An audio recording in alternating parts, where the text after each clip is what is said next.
So, Cailin. Thank you, Stefan. I think it was being recorded earlier. I don't know why. Okay. So, yeah, Cailin, that's in person here. We'll be doing a quick BI flash, and that will be on an interesting issue she's had on a project fairly recently. So, using multiple tooltips with a single visual with bookmark navigation. Okay, and then we'll be continuing our brick by brick series. Next up is episode 4, and then Sven, also in person here with us today. We'll be doing the Apprentice episode, and that's focused on DAX mostly. And then afterwards, it will be the award of the Enterprise DNA Prize, and then we'll just give you some details on the next event. Okay. Thanks all. So, Sia, once you're ready, you can start screen sharing. All right, thank you. I am doing that now. So let's just see if this comes through.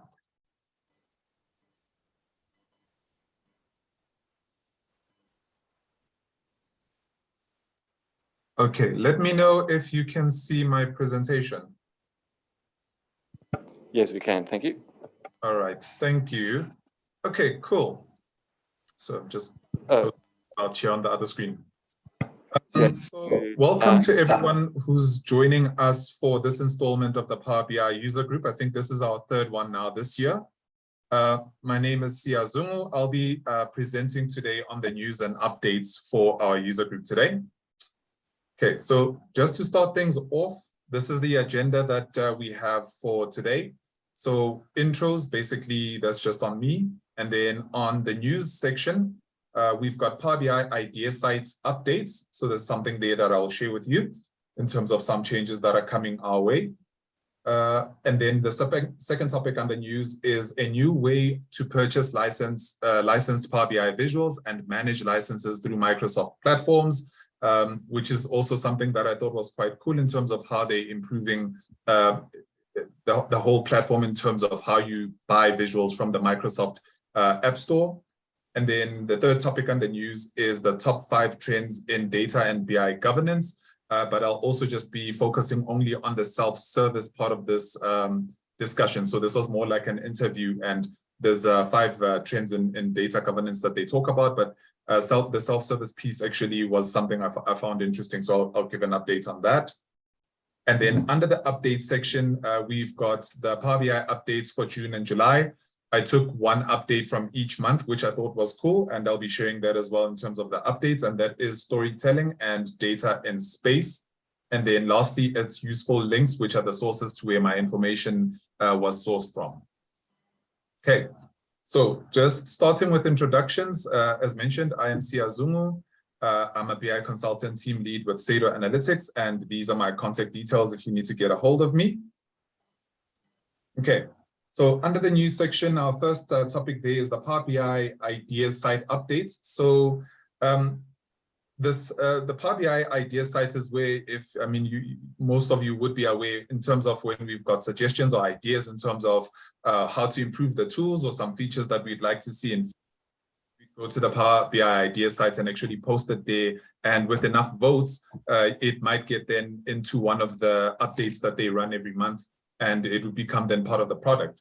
So what they've planned for the next 6 months on their roadmap for the site in terms of improvements and changes that are coming down the line. The first one is the search engine experience. They're gonna basically overhaul the search engine experience to make it more user-friendly and actually provide more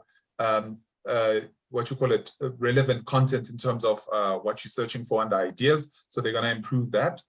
There's also going to be an enablement of allowing people with personal Microsoft accounts, the same as those who are using the work or the school accounts to access the idea site.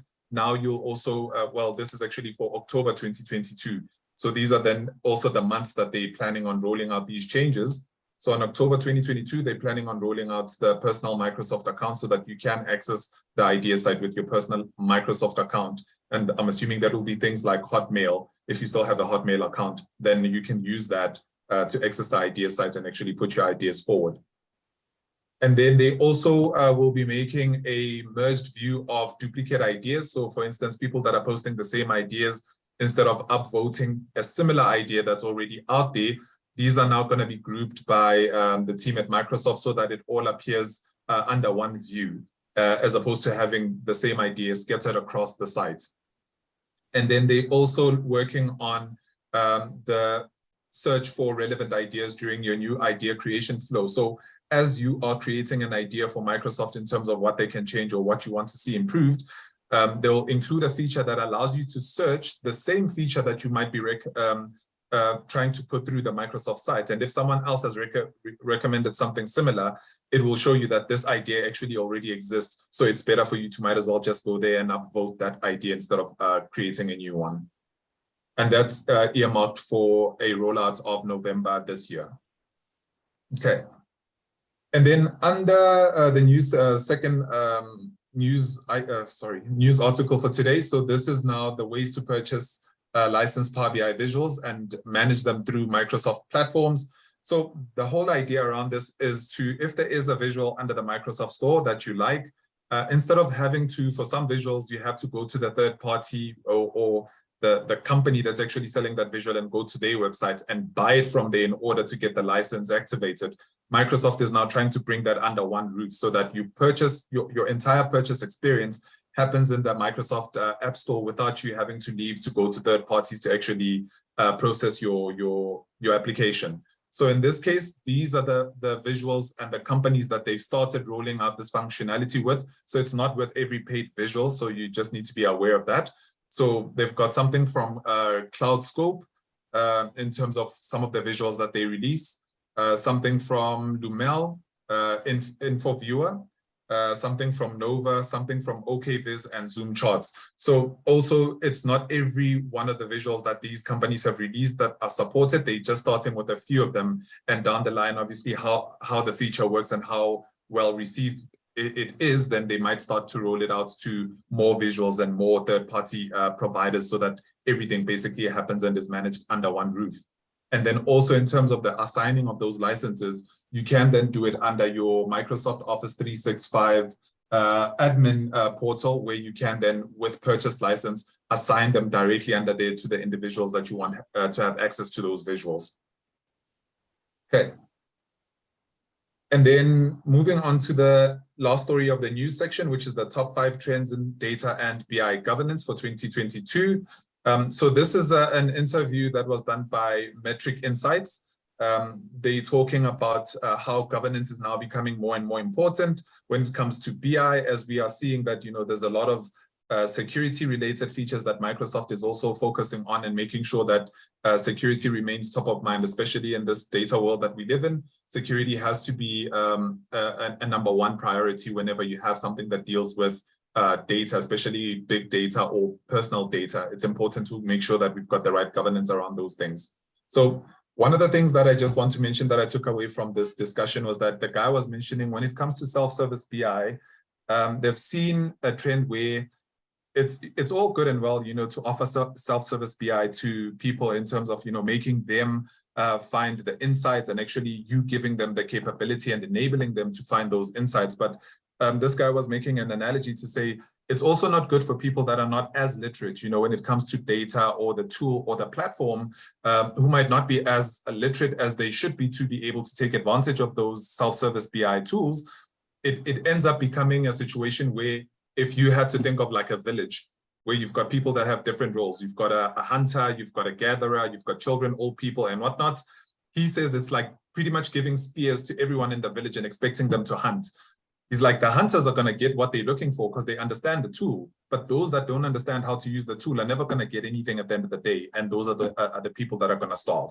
So it's all about keeping in mind who the audience is and how to cater for that audience without, making the other people that are not as literate fall out of that, that insights pool. Okay. All right. So moving on to updates for Power BI. So one of the updates that I took, which came from the June release, was the storytelling. This is a feature where you can now pin live Power BI reports into your PowerPoint report. Initially, we did have exports to PowerPoint, and that would give you a static view. But now you can actually have a report that can be refreshed in PowerPoint to get the latest data as it is on the service. So this is one of the features that I thought was cool for the June 2022 release, as this is something that clients normally would look for in terms of presenting the report. Some don't necessarily want to go to Power BI and export it as a static report, but they do want to have it as a report that can be refreshed as a Power BI report in PowerPoint. So that's the feature that now enables you to do that. And then for the updates that came out in July, which is the latest Microsoft Power BI update that was rolled out, I think on Wednesday or Tuesday that came out, they were talking about the data in space. And this relates to a topic that I discussed in one of the news segments where I talked about the data in space, but this was using the smart glasses to actually see the data that's being pinned. But now they're rolling out this feature in preview for mobile that you can use your camera phone to actually scan the environment for pinned reports and view them directly on your phone. So I'm happy that they released this feature for mobiles, because I did hear about them working on it for mobile view, and now they've got it on preview. So that's also quite good. All right, so in terms of then, that's the end of the updates and the news section. In terms of the links where you can find this information, these are the links for the topics that I've covered today, where you can go and actually read more about what I've been talking about, and also the video that I mentioned for the top 5 trends, where it's an hour-long interview. They do go into data governance in quite a deep length. So if you're also interested in that, you can check it out. It's a YouTube video. And then these are the links for the 2022 June and July updates for the Power BI updates. And with that, that brings us to the end of our news and update section. And yeah, thank you. Thanks, yeah. That was a really good presentation. Really enjoyed it. And I was actually thinking about the section on the Power BI ideas improvements that they're busy making. I was looking at the Gartner Magic morning, and as some of you might know, it has the 2 axes where there's ability to execute and completeness of vision. And I think part of Microsoft's success in Power BI is getting that completeness of vision from the users, and that's exactly what the ideas site is for. So it's actually good to see that they're making some improvements to that, because that's part of what they need to make sure that their vision is complete to meet all the needs of users in industry. So, yeah. Okay, thanks. So next up, it's Cailin. Right, you are presenting from this one. Yeah, okay. I'm just going to turn this around, I think. Make sure everyone can hear me.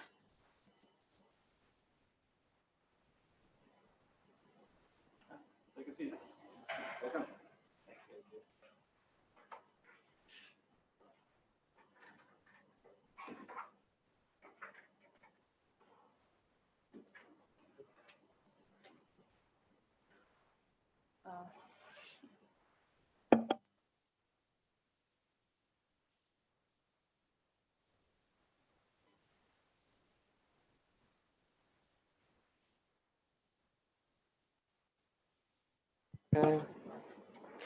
Okay, yeah, sorry, Cailin is also having some technical difficulties. Looks like that's the theme for tonight.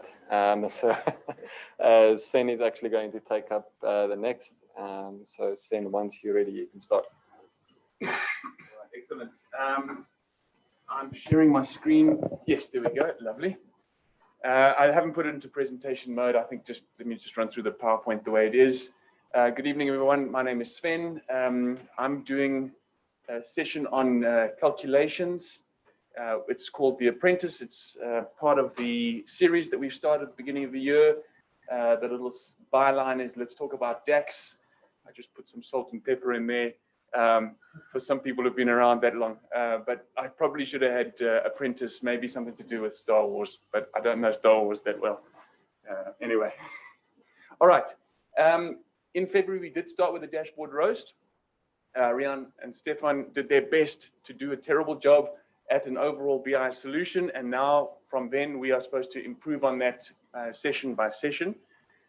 So in episode 2, Adrian did some Power Query. It was called The Gathering. Thank you for that. And then in May, Tejo did the data modeling section. It was called The Wish.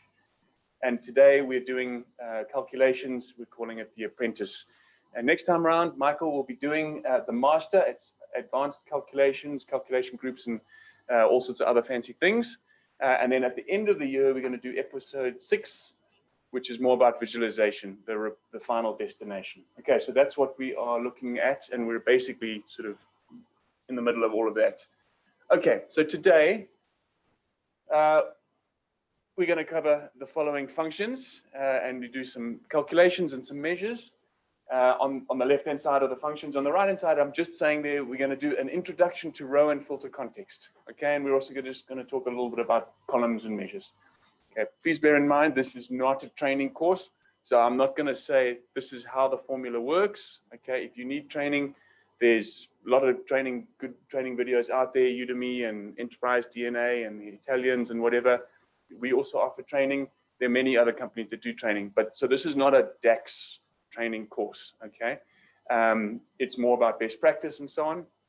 I also have to be careful that I don't steal some of Michael's thunder, and then the next thing he's got half the syllabus left. Although that said, we know we can talk about DAX for days and days and days, let alone how DAX works, just about how the amazing DAX language actually functions. It really is truly amazing. So I'm going to just try and also keep it down to 30 to 40 minutes. It's going to be tricky. There's a lot to talk about. But we've also got at the end, I'm just going to show you, we've got a little questions section. Okay. All right. So I'm going to move away from PowerPoint now. I'm going to go to Power BI. All right. And for the moment, I've got a blank screen on purpose. Okay. I do want to do this reasonably chronologically, so just excuse me if I keep looking at my notes from time to time. I want to make sure I cover everything. So I've done all of that. Oh yes, the quiz. I am announcing the Enterprise DNA quiz winner at the end of my session. So the person who gets the answer quickest will win the prize. It is slightly tricky because we've got in-house people and virtual people. So the way we're going to do it is Stefan is going to monitor the online guys. You're going to type the answer in the chat. If he says stop to us here in person, it means someone on the online section has got the answer right. However, if he hasn't said stop and someone's got their hand up and they blurt out the answer, well, I'll say go for it, and they get it first, then they will win the prize. However, if you are, remember every time we do the prize, I always say it's worth $500. It's training videos and content from Enterprise DNA. However, the only thing they request is that you actively participate in the program. So if you think you're going to be very busy over the next few months, rather don't try and answer the question, because if you win the prize and don't participate, it reflects poorly on us. Okay, so if you want to participate and you get the question right in-house before the stop, then you'll win it. If the online guys get it first, then they'll get it first there as well. Okay, so you'll need to pay attention to what I'm talking about in order to stand a chance to win. All right, excellent. Cool. All right, so as we know that I'm talking about the DAX part, so we've done the ETL Power Query stuff, we've done the data modeling. Just to do a little refresher. Okay, let's get these things out the way. A little refresher. I'm going to zoom out first. All right, so we've got our dimensions at the top. Tsecho helped us with that last time. We've got our fact tables at the bottom. Fact tables are our sales transaction table and our budget transaction table. Those are where all the transactions live. And at the top, at the one side of the relationship, we've got all our dimensions. So that's the calendar dimension that explains the financial periods, the weeks, the months, the quarters, or the calendar hierarchy, which is the same story, but perhaps, well, January to December as opposed to February year end, something like that. So that's calendar dimension. We've got a product dimension. Maybe it's time to zoom in a little bit. Product dimension. We've got a customer dimension, which we're actually not using in this model. We've got a reseller and a sales territory. Now, this is all the standard AdventureWorks database that we've got in here. Okay. Now, it's good to get acquainted with the data model. I was about to walk to the screen there, but I think I'll just point this way. Obviously, you can see in this case, there's a one line coming out of product, one line coming out of customer, one line coming out of reseller. So that immediately tells us that we don't have relationships to both fact tables from all of the dimensions. Okay, so in this case, we've got it. Budget and sales is connected to calendar, and budget and sales are connected to sales territory. So those are the two that we can do comparisons on. And that the reason for that is the budget was done with sales territory in mind and with time, calendar periods in mind. The AdventureWorks budget table database didn't actually have a budget. Techo created one, and then you don't normally create a budget at product level. So that's why there's no relationship there. And in this case, it's an online trading environment. So you're also not going to budget at customer level, which is why that's missing. Okay. So when we're doing our calculations, it doesn't help to try and compare actual sales by product against budget. It's not going to work. Okay. So we do need to be aware of what we've got in terms of our tables and so on. All right. Then just have a look there. Make it slightly. Yes, How sir. do you work with the budget? Not against the sales, previous sales? Yeah, no, definitely against the sales. That's why it's against the. It's not a calculation. It's not like 10% over last year's sales. It's a separate. It's an Excel file. I think that's what you mean. Yes, I mean, how do you determine what will be the budget? It's a manual comes like that, right? It was done for training purposes. So basically, yeah. That's fine. Yeah, obviously this is trying to simulate a real life example, but yeah. All right, so just take a look here. Let's look at the calendar table. Well, firstly, let me ask, and it'll probably be a bit awkward to ask the online guys. In person here, anyone want to just volunteer? Why do we need a calendar table? There are a couple of good reasons, maybe just a few. Anyone? Every time you've got date in your data, you must use a date table or calendar, but whatever you call it, because that's one of the strengths of Power BI, to do analysis per time period, whatever time period you choose to do it. And okay, so that's where you get the analysis. Time intelligence. Yeah. Okay. Anyone else got that's correct? There are more. Anyone else? I mean, the idea is that you have a single entity, because if you just have a date in like one fact table and date in the other, the filter from one fact table doesn't propagate to the filter on the other side. So by having a dimension with the date table, you've got that consistent filtering happening. That's so important. If it is that you're filtering sales in the sales table to 2022, you'll be looking at sales for 2022, but you will be looking at the budget for all time periods. So that's obviously very misleading. You have to be doing it through the relationships from a common dimension through the relationships, the one side to the many. That's the second reason. Third reason is it's more efficient to do it via a dimension table. If your sales table has 1,000 or 100,000 rows, not a big deal. If it's going into the millions, you want to be filtering on a dimension table rather than on a fact table. Otherwise, it's got to go through, many rows. Okay, so it's better for performance. And then many other reasons in terms of just keeping your data model efficient. You don't want to populate the quarter information, the week information, the year information in your sales table. You want to put all of that information in the dimension table. And the same concept applies for products. You don't want to put the item code, well, you will have the item code there, but you want to put the product name or the subcategory name or the weight or the unit price or the whatever. You don't want to put that repeated in the sales table. Okay. All right. So just looking at that calendar table, you'll see that there's 4 lines coming out of there. One of them goes into the budget table, but there are 3 going into the sales table. Forget about where they're landing up specifically in the sales table. Why are there dotted lines versus a solid line? Just some participation. Anyone? Yes, Ezra? You can only connect to one table with one date time. And the dotted one, you activate when you need them. Right. Basically, use the relationship. Yes. Sorry, is there a hand there? I just want to mention here from the comments. So we've got 2 people saying that it's actually indicating inactive relationships, both from JP and David. Thanks, Nice. guys. It is inactive. Perfect, You yeah. activate only when you want. Yeah, so absolutely. So look, in this case, I think we've got it. The solid line is on order date, okay, which means anytime we're using the calendar and we've got sales information, if the year is 2022, it means all the orders that happened in 2022. all right, or in that week or in that month or whatever. With the dotted lines, that one of them is on due date and the other one is on, now I can't see it. Sorry, I've got my Zoom window in the way there. Was it ship date? Okay. So if we wanted to analyze what shipments were done in 2022, we couldn't do it through the main relationship. We would have to use calculate and use relationship to trigger the inactive relationship to then see shipments done in 2022. All right, so that's because you can only have one active relationship between a dimension and a fact table. All right, excellent. So I think that's enough for just sort of introduction. Dotted lines we've done, budget we've spoken about, only 2 dimensions, calendar, time intelligence, we've done all of that. Great, okay.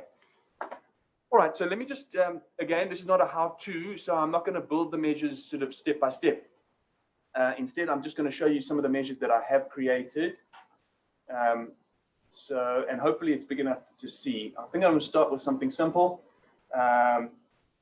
Sales, okay, so first of all, just observe on the right-hand side, there's certain fields that have got an eye with a line through. That means they've been hidden.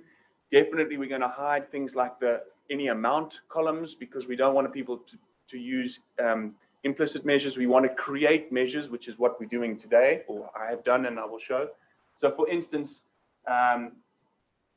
where's my, okay, total sales there. Okay, we would rather use total sales than the column that has values in it that you can drag. It's making it easier for you, but there are limitations and you can't reuse them and whatever. And in this case, I'm using the extended amount column. Okay, I did put a little dash. I commented out some bit of text because while I was exploring the data set, I realized that actually, in fact, when I was doing a comparison using sum versus sum X, I noticed that neither of them were getting to the correct answer, and that actually had to do with decimals and rounding. Okay, so extended amount in this case was a more accurate column to use because it came in at 2 decimals. Whereas some of the other columns were coming in at 4 or 5 decimals, and when you do a lot of adding up of that with a different decimal thing, it actually throws it out in the bigger picture when you're at high level granularity. So in this case, I needed to use the extended amount, and we'll spend a little bit of time on extended amount anyway. Okay, so I'm just simply adding up a column. Okay, and so that's total sales. Now I'm going to be using that measure, total sales, in a few places. Later on, we're going to use it in total sales, all products, total sales, all selected products, that type of thing. What else have we got? We've got some time intelligence there with some variables. We'll get to that. Sales as a percentage of total. That's the same story. Okay, let's go to number of transactions. Whenever we're dealing with DAX, I always say to the guys that I'm working with, say it in English first before you start typing the DAX. Now, I get a couple of people who tease me a bit because they're not actually English. So then I say, okay, so I'm not being, I'm not favoring one language group over the other. Say it in whatever language you want to, but say it in words rather than typing it out, because you need to know what it is that you're actually calculating. So if you're counting the number of transactions, where would you find that? Okay, are you going to add something in the sales table or in the product table? Well, does it make sense to add it in the product table? No, because that's counting products. The sales table, that is transaction level. Okay, then I must be counting there instead of somewhere else. Or if I'm saying count the number of products, well, I probably could count that in the sales table, and that might be better or worse than counting in the product table. You could even say you might have 1,000 products in your product table, but maybe you haven't sold some of them forever, in which case counting those products might not be accurate in terms of total number of active products. So then you might want to do it in the sales table where you've had sales in the last 3 months, 6 months, 12 months, 3 years, whatever. So you've got to think through what it is that you want to calculate, do it in your home language. Okay, think it through and then start doing your DAX. Okay, it's definitely much easier that way. Okay, so in this case, what we're doing is that's a count rows is a table function, so it's counting the number of rows in that table. Okay, you can combine it with values to count perhaps the number of unique values in a column, but right now count rows is a table function. There are other ways of doing it. There's a distinct count. There's a distinct count, no blanks. There's quite a few. Okay. But in this case, we just want to count up the number of transactions, okay? Here's an example. No, in fact, I won't get to that. I'll get to that later. Let's just see. So we've done all of that. Okay, let's look at some pricing, costing. Where are you? Okay. All right, here's an example. Okay, so far everything we've been doing is either summing things up or counting. There's an average. Okay, we're averaging the unit price column. Okay. You never want to add up prices because that's going to be very misleading. You want to do average. Now, we'll see later on in the visual how that all works. Okay, so that's the average, and I on purpose put the word in there, average.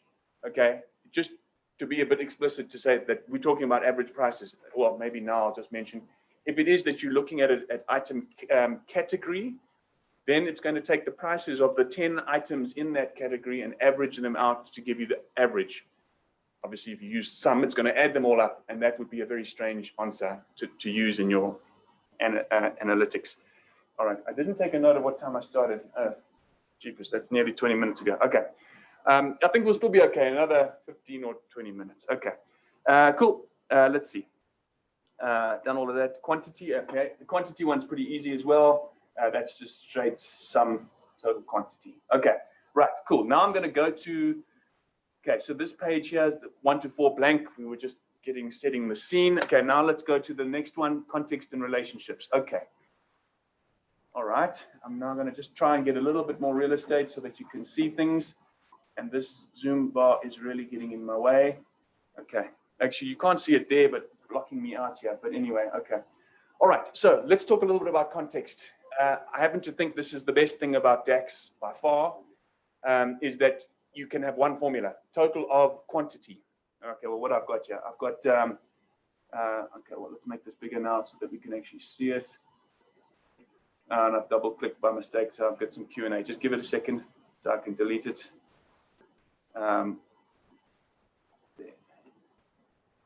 Okay, so I'm just going to make this visual slightly wider so that we can see there. Okay, so there's total sales. Now, can you see the total sales there? 7.2 million. That is adding up the column. Okay, it was extended amounts.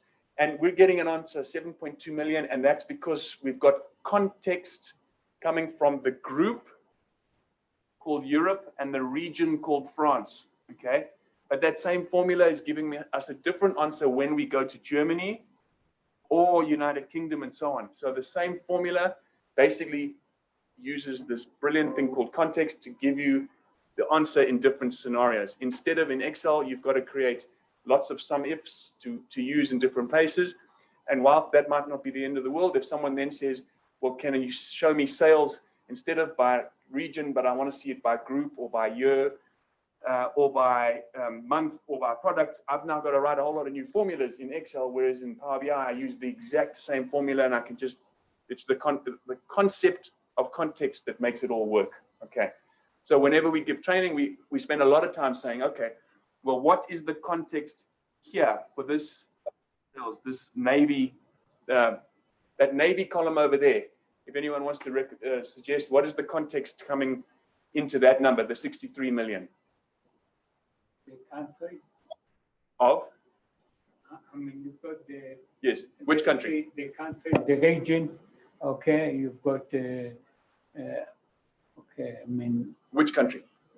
The one that you look in, the third one is the United States. Okay. Correct. So the context is country of United States or country of Canada. Now, obviously, you can get more complicated. We can click on there. Now I've got, what is the context over there? 159,000. Okay, so there's context coming from two places. Anyone? Okay, in this case, the context is coming firstly from the year month of 2017-07, so July 2017. That's the first part. And the second part, because of Canada being selected over there, I've got a different number. As soon as I take Canada off, the number changes. Now I'm looking at all countries and 2017-07 specifically. I don't know. I know it is better practice to use a measure instead of just. I didn't get the last bit there. Okay, yeah. Stephen, you can read that. Yeah. Okay. So Tiana just says that it's he says he knows it's better practice to use a measure instead of just adding a column in a visual and selecting it to show, for example, sum. But why is that? Okay. I don't know if you have time to address Yeah, that let's right now. let's cover it. Okay, so obviously whenever people are doing demos and things on blogs, they'll very often use the little auto sum symbol next to the column that has a value in it. And that's because it's a bit of a pain to go and create a measure for each of those numeric columns, okay? But if ever you're doing a proper data model, you absolutely have to remove all the auto sums, okay? Tabular Editor does that very well, and create the explicit measure for it, okay? And Tabular Editor, if you hit the 10 columns that have it in there, and it'll automatically hide and create the measure for you, very, very nice. Otherwise, slowly and patiently, you just hide them all, and then you go and create the measures that you want. And the reason for that is, first of all, you can format it better. Secondly, you can call it, total amount as opposed to average amount. Whereas to do that with the auto measure, you've got to change in the field well, the drop down, you've got to change it to average or sum. So that's a bit impractical. But the most important reason is that you can actually reuse that measure. So total sales I use in many, many other places, including total sales last year, total sales last month, total sales as a percentage of working days, which is this column over here. So you can't do that unless you've got an explicit measure, whereas the auto sum is the implicit measure. Okay, but for, like you see on blog posts, they're all going to use the auto sum because it's enough time and energy to write a blog post, let alone fix the data model to be perfect for OCD people like me. Okay, all right, fine. So look, it's also if you do the auto sum, I mean, basically you complicated the DAX formula when you go to further DAX. When you've got explicit, basically much easier. Yes, it's easier. And you can reuse it and so on. Plus also, if other people are using your data model, maybe in a self-service environment, it's so much better to have them all grouped together with consistent names and, the other fields that they shouldn't use are hidden, and then you use the rest. Okay, just a little sidetrack here. The one that's, well, it's not sidetracked. I'm just getting to it now. The one with the conditional formatting on sales per working day. As analysts, we always want to compare things, okay? So it doesn't really help just to put sales on the page, okay? You've got to say sales against a budget. Are you up or down? Okay, that starts to become more meaningful, okay? Or sales of this month versus last month or last year this month, or sales of this year, year to date versus last year, year to date. You're always comparing things. And on that same topic, what you also need to do is you need to say, okay, well, sales in January likely are to be higher than sales in February because February has fewer number of days, but perhaps if you're a Monday to Friday operating company, it might be that January and February have the same number of Monday to Fridays, just by the way the calendar works out. So you can't just automatically assume February will be lower than January because of 28 days. So instead, what you need to do is always express things as a proportion of other things. So sales per working day. So then January has perhaps 21 working days, and February might even have 20 days of working days just by the way the weekends work, okay? And so as soon as you've done that, then you've got more meaningful analytics. Just as a little sidetrack, this was the sidetrack part. Under the calendar, there are obviously many ways to do all of that. Oopsie. Under the calendar, I just did a very simple thing called working day. And then the weekday function of the date column, okay? And I've chosen this little comma 2 there, is just saying, I want my week to start on a Monday as opposed to a Sunday or any other option. That's what the 2 means. And so basically, if the weekday number is greater than 5, which means 6 or 7, in this case, Saturday or Sunday, then if it's greater than that, give a 0, otherwise a 1. So now I can add up this column, and every time it's a Saturday or Sunday, it's going to add 0. And every time it's a Monday to Friday, it's going to add a 1. So in January, I might have 21 of those things. And in February, I might have 20. And then I obviously just divide it out. And of course, you can do public holidays and, all that sort of stuff. Yes, Mike? See the new function for that. Yes, there's a new function for that. Terribly named, right? Yeah. Yeah, look. It's network day. So you think network as in network. Yeah. Not a total network. Yeah. Yeah, no, it is misleading. Yeah. Sorry, what's that? Was it a chat for the same story? Yeah. Yeah, same thing mentioned in the comments. Although, to be honest, I don't know if I'm dubious of these things. I always prefer to do it myself because I'm never going to stop there. Okay, working days, Monday to Friday is cool. But if you're really going to do it, you're going to do the public holidays and all the other stuff, which means you need a public holiday list anyway, which you can get off the internet and merge it into your calendar. And you've got another column that says is public holiday. And then you add or you multiply the 1 from the Monday to Friday and the 1 or 0 from the public holiday to offset the 2 to get just truly net days. Okay, so that's why I probably wouldn't use it. But, you know, it is easier. Let's be honest, it's easier. Okay, all right, cool. So we've done all of that. We've spoken about that. Okay. Say again? It does. Yes, I read about that, and I mean, I just didn't see how it would do it or where it would get it from or any of that stuff. Yeah. Is it South African holidays included? No, you actually have to give it the list of holidays. So it's Yeah. like a lot The of extended table of enterprise DNA, extended debt table. Yeah. There you can define it easily. Yes, Actually, yeah. not so difficult. Yes, yes. Okay, cool. Just let's. like Easter's bad. You know, something that Yeah. New Year's is easy because it's the 1st of January. Yeah. Easter, which year is it? You know, what day is it? So No, for every year we left to adjust, I guess. Yeah, that's the only way we've ever done it. And of course, you can pull it off the web, but typically we've got a calendar, South African public holidays. We do it this year and next year and last year, and every year you just update the thing. But anyway, okay, I want you just to look at the sales table here. It is quite hard to see. I was going to ask you, you know, what's wrong with the table, but there's so many columns and we're a bit short of time, so I won't do that. Instead, what I'll say is, there is a column here called extended amount. Okay, we are using it. Okay, sorry, I realize now I said the exact opposite early on.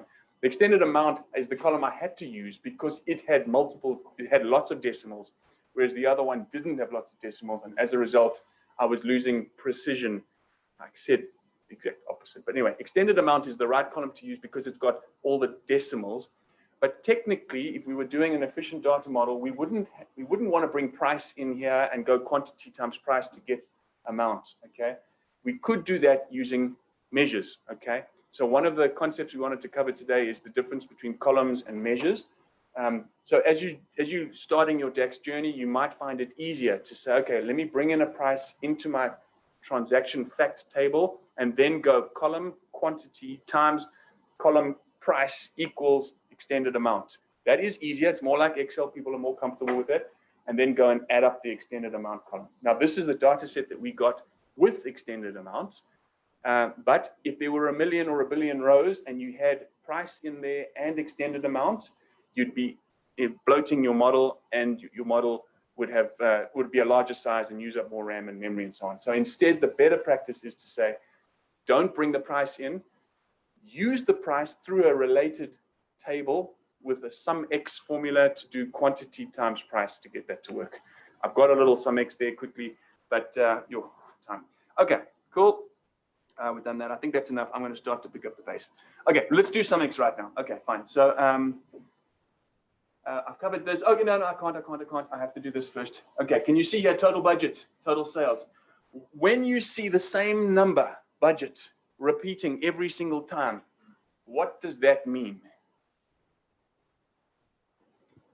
No join. Yeah, no relationship, no join. So I've got, what is that, business type coming out of probably the reseller thing. And we saw earlier on that, yes, Tian, correct. We saw earlier on that there was no relationship between the reseller table and the budget table. Okay, so when there's no relationship, DAX doesn't know what to do. So it's going to put the grand total, that number, on every one of the rows, including a blank row. Okay. But sales is working fine because there is a relationship. Okay. All right. If you do see a blank, okay, with a value, okay, I don't have an example now. There. Okay, I do actually. There. Total sales 29 million with a blank. Business type blank. What does that mean? It's not the same as the previous example. Show items, no data sent on. No. In this case. Say again? No business type description.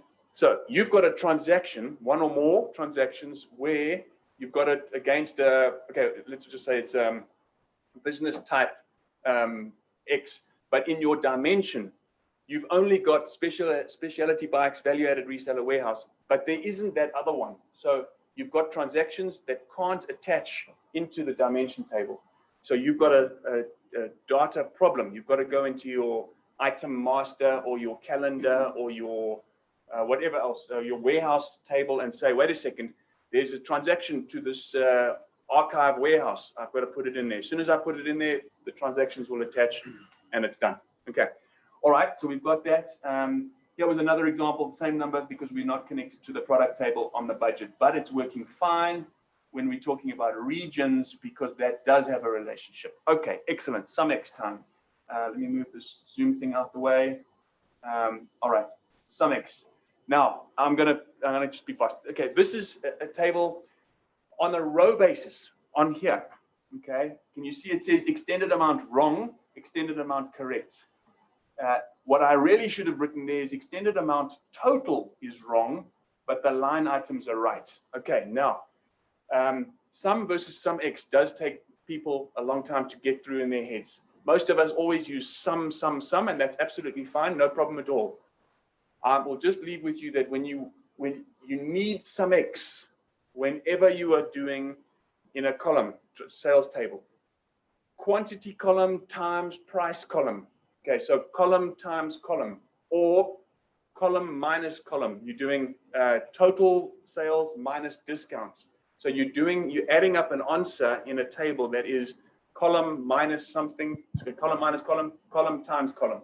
Yes, so just want to check, so is row level calculations, anything that needs to happen on the same row? Yes, because sum X is an iterator and it goes row by row by row by row, whereas a measure never iterates. Now there's always an exception. An iterator function does that for you in a measure. Okay, sum X. So it will go first row, column times column, answer in memory, next row, column times answer in memory, answer, and then add up the answer. Okay, that will work. And when you are in a table like this, row by row, the context is actually going to make that answer correct. Okay, even though I'm using sum. Okay, I'm going sum of quantity times sum of price. But on a row by row visual, it's right. You can see them all. They compare perfectly. But at the grand total level, it's taking the total quantity, 1 million. Oh, well, actually, I mustn't make it up. It's here. Total quantity, 274,000, multiplied by the average price of all of them, and it's multiplying that out. It's taking 274,000 times that is equal to that. It's very close, but it's not right. That's the right answer, because it said quantity times price added up, quantity times price added up, add them all up and get to the right answer. So if you panicked, when do I use sum versus sum X? You use sum all the time, except for if you've got column times column or column minus column, then you absolutely must use sum X. Okay, it's an iterator and it goes row by row by row. Okay. I always like to remember this, like, do you want the sum of the ratios or the ratio of the sums? It's a good way of putting it, yeah. Yeah. Column times column. Yeah, and sometimes the answers are too close to really be able to see if it's right or wrong. Okay, which is a bit of a trouble. Okay, whereas if it were, if you were adding up, in this example I'm using average price, but if it was exchange rates, okay, it would add up all the exchange rates and multiply by a price and then amount, and then it would be an enormous number because anyway. Right, cool. Some things we've done all of that. Do's and don'ts. Ifs. Okay, so yeah, just columns. The sum X is a good idea because sorry, it's connecting. Okay. All right. I promise I'll be finished in 5 minutes. In fact, you know what the issue is? My Wi-Fi just died. Do I join the guest again? That happens from time to time. Just try rejoining. Yeah. Disconnect and. But while you're doing that, Sven, I was just wondering that. I want to say a little mnemonic that you just said. It holds for all of the aggregating functions like average X, sum X, min X, max X. The iterator. Yes. Yeah. And it's typically all the ones with joint browser. Oh, now I've got to get the meeting ID. There's no chance that it's still pasted in here, is there? Oh, it is too. Okay. Yeah, so iterators are typically some X, average X, but then filter is also an iterator, and yet it doesn't have an X. Rank X does work, you know, so there are plenty others that are iterators. All is an iterator, but it doesn't have an X. Okay, now what do I do? Do you maybe want to just, or you can't email it to us, hey, because you don't have internet. Yeah. Well, you know what I can do? I mean, it'll just take me a few seconds. I can just do. Do you have a flash? No, hotspot quickly. Okay.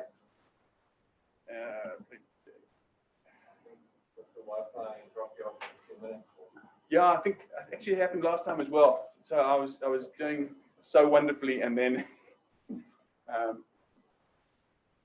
unable to connect. Yes, I know that. Okay. All right. Let's just find me here somewhere.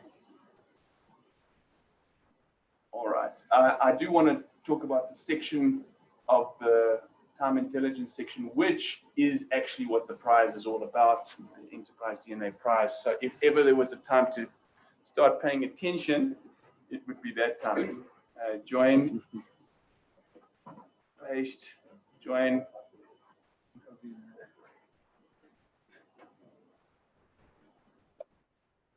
Okay. Is this the one that lets me in? Oh, can you do that?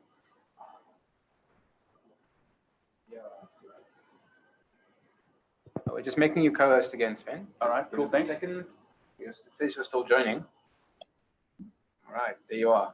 Okay, I'm turning my audio off. Sven. There you are. All right, share screen. I think we're going to be back in action. All right. Well, that could also work now. Okay, cool. So basically, where are we? We are here. Let's minimize this thing. Okay, so we were just talking about SumX, iterating, okay? But now we are going to talk about, we talked in principle about use relationship. So that's how you trigger to use the other relationship on shipment date or order date. And that happens to be when you're changing context. And that must be done using the function calculate. Calculate is the only way that you can change context, which I now realize I'm way short of time. I even put a little field parameter in here. So this visual is really actually green is order date, navy is shipment date, and the other one is due date. And they're just using the user relationship to put them all on the same axis. And then I put a little field parameter, which is a magnificent feature that added a few months ago. Really cool. Now I'm basically just saying I want just that one to show on the story. Okay. Time intelligence is what most reports revolve around. Same sales this month versus last month and so on. So pay attention now. In terms of the way to do these measures, there's simple ways. Power BI has created some syntax sugar ways. They're trying to make it easier for you guys. But my suggestion is, as you learn more and more, use the more complicated ones because they're far more versatile. So if you, the famous one is calculate, filter all calendar, okay?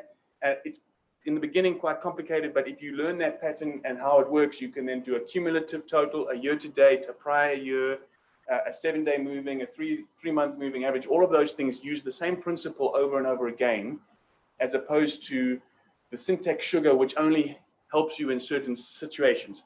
So some examples of syntax sugar. There's your normal total sales. We've already said the context is that month there, okay? There it is. But the total sales prior month, when it sees, and it's hard for me to do it here, when it sees August, it's actually giving me the number that relates to July. So the context is being changed, okay? When I show you the measure, it's using calculate and some other pieces to say when the context is August, actually go and get me July's number. And the reason why I need that is because on one of those there, month on month, right at the end, I'm having to say, give me August, take away July, get the difference and divide it by July. And so that's time intelligence month on month change. And you cannot do it. Context will fight you there. So you have to change the context to make it work.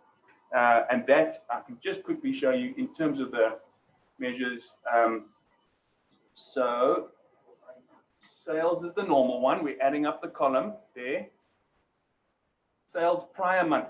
There I'm using calculate to change the context, and I'm adding some syntax sugar in there.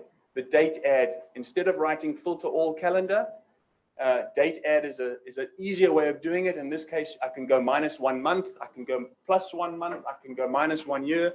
It's a nice way of doing it. So they're making it easier. Syntax sugar. That one isn't the easiest one because I still have to put calculate there, whereas the others, well, in this case, there's one other that I can show you. Year to date, there's another syntax sugar method. Total year to date, I do get to specify my year end, in this case is June, but I don't have to write calculate filter all calendar. I can just use the syntax sugar. It's just easier, okay? And then the other one I've got here is prior year, also syntax sugar. It's using same period last year, okay? I don't normally use that. I will use the filter all calendar because I can deal with it in particular ways. Maybe I want year to date to end at the end of last month rather than being 3 days into this month. Or maybe I do want at a day granularity, then I can control all of that through the filter all calendar method. All right, the last thing I wanted to show you was all and all selected, but I do think we've run out of time. So I don't know if you would object if I said, call it quits. I mean, I don't mind, I can keep going all night, but do you want to see all and all selected? I can do it in 3 or 4 or 5 minutes. Well, after this, how long, sorry, may I ask, how long is your BI flash? Like 5 minutes. 5 minutes, okay. Yeah, Right. then we still have time. We aim to finish latest 12:30. So, Okay. Yeah. All right. I am sorry about rushing through all of this. All right. In this case, I jumped very quickly through prior year and year to date. We didn't touch on variables, but that's okay. Under the last section, all selected and divide. This also happens reasonably often. Okay. So I've got a visual here. Total sales. So there's my normal total sales right there. Okay. Then I've got a measure called total sales all products. So there it is.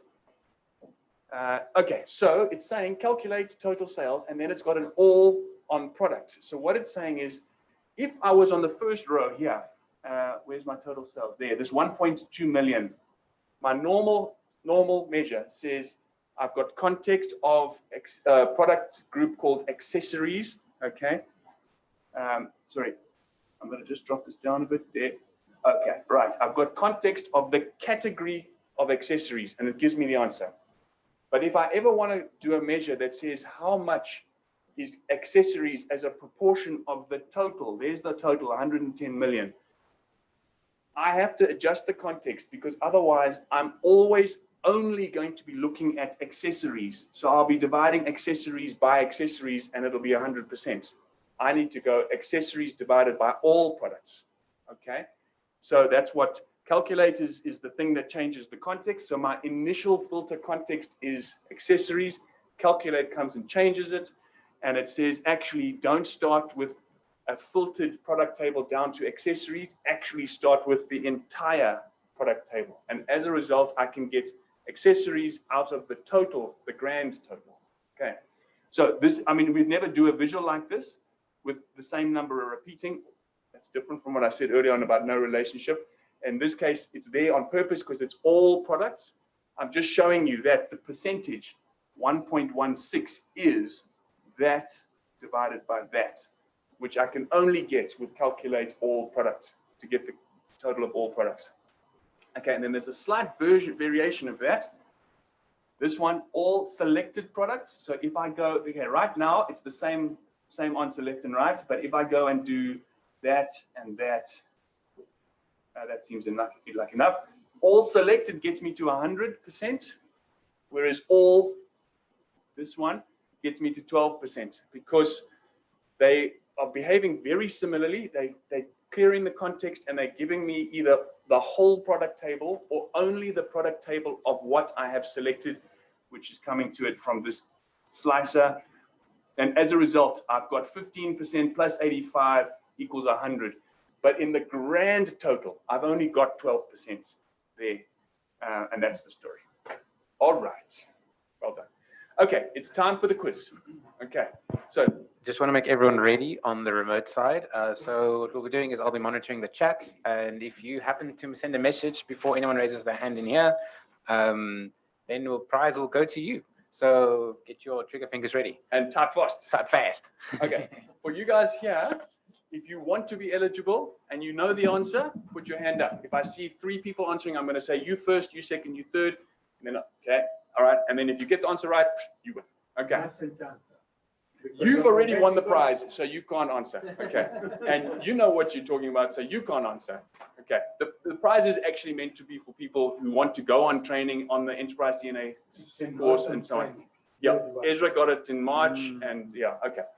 Cool. All right. So it's about the time intelligence section, and I talked about syntax sugar, and I mentioned 3 functions. If you can remember 2 of them, you will win the prize. So 2 syntax sugar functions that I mentioned. 2 of the 3. Go.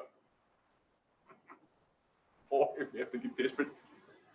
Okay, monitoring the chat. No one's responding. Okay, there's a hand there. Do I see a hand? What's the answer? Some X and more. No. No. Ooh, we've got a winner. Okay, what? Lesejo. Lesejo. There Okay, we go. nice. So the syntax sugar is a way that Power BI DAX has made it easier for you. You don't have to know about calculate and filter all calendar. And it said you just write the same period last year, or total year to date, or date add, and it's going to help you with all of that stuff. So yeah.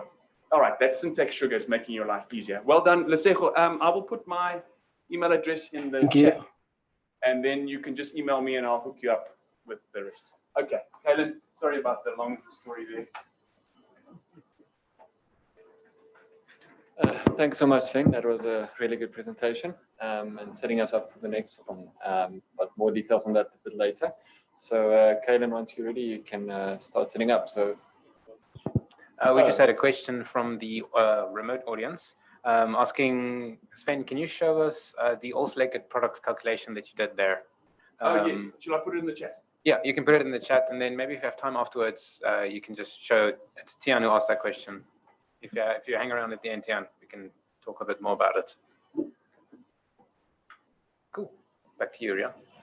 Okay, thanks. And yeah, I actually forgot to mention at the start, it's been a while since we've done an in-person event. The bathrooms are right there. I don't know if it's too late.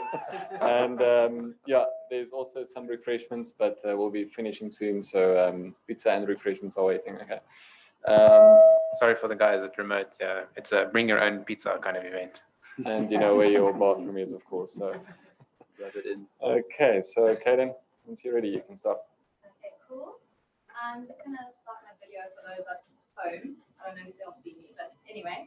Okay, so I'll be quite quick. I know the pizza is here, so everyone in the learning hub is looking quite to the left. But anyway, so I'll be quite quick. So recently I experienced something in one of our projects where I wanted to filter on a specific page on certain visuals based on bookmark filters, but then I wanted to display two or more different tooltips on a given visual.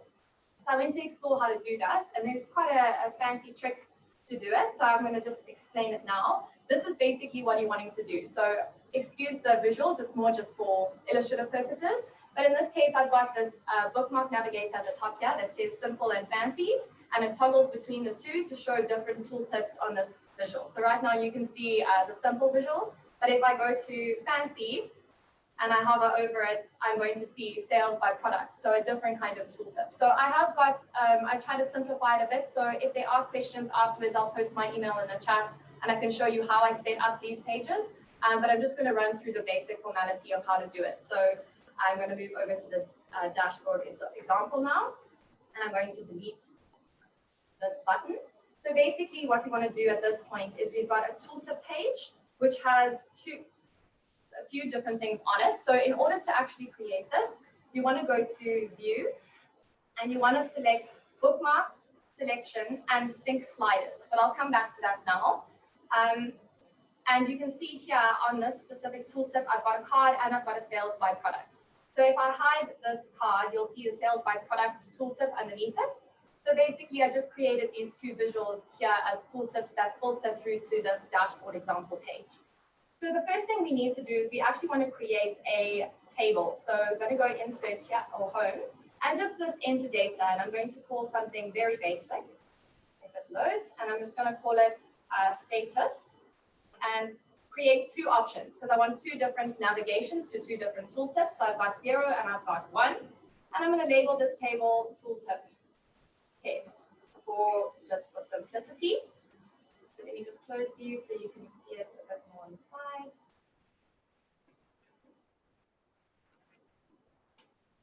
So we see that it's creating now. Okay. Sorry, my computer's lagging a bit on the side. Okay, great. So now what we want to do is we actually want to see this tooltip test here, and we want to add just a little slicer to this page. So we can hide this at a later stage, but we're going to select the tooltip status here, and we can just extend this a little bit and set this to a list. So we have a 0, 1 status. So this is how we're actually going to want to toggle on this side. We're going to want to select one for the one tooltip and the other for the other tooltip. So now we're going to navigate to this tooltip page. And what we want to do is we want to copy this exact status slicer, and we want to paste it in this section. But notice how I have these extended things open here, and I'm going to view and I'm going to add sync slices. Now this is quite an important aspect, because what we want to do is whatever you toggle on the other page must filter through to this page. So you want to be able to see that here. So what we're going to do is I'm going to paste this here now, and you'll see there's this status bar that comes up on sync visuals. You must press sync if you want this to work correctly. So we're going to sync here, and I'm now going to just hide that a little bit. So let's just make some space here. So now what I want to do is on the number status 0, I want to see the first sales by product image. So I go to the selection, I hide this card because I don't want to see that, and I hide this slicer because we don't want to see the slicer pop up on the tooltip either. So now what I do is I want to go and add a bookmark for this specific tooltip. So I'm going to, and this filter. So I add this bookmark. Wait, let me just add this again. So I'm going to select all 3 of these now, where we've got sales by product not that's visible and all the others hidden. And I'm going to add a bookmark, and I'm going to call this fancy 1. Now, on this bookmark, which is quite important, we want to uncheck this current page. Otherwise, when this gets selected on the other page, it's going to pop up to this tooltip page, which is not what we want. So we're going to unselect current page, and we must select selected visuals. So now that is going to show for this specific one. So if I now go back to the dashboard example just to show and illustrate my point, we now see that this is selected to 0, and it pops up this tooltip only. So now go back, we now want to do the same thing, but we want to do it for the other visual. So we quickly unhide this slicer, we set it to 1, and then we hide the unhide the card and hide the sales by product. Now we know that it's on 1, so we hide the slicer again, we control on all of these, and we add a new bookmark. So now we're going to call this simple 2. Once again, we need to do the same, unselect current page, or deselect current page, and select selected visuals. And now we have these 2. What I want to do now is go back to the dashboard example. We've got our tooltips. So if I now select 1, you shall see this unit sold. And if I select 0, you'll see only the first one, which it should be doing. Let's take it again.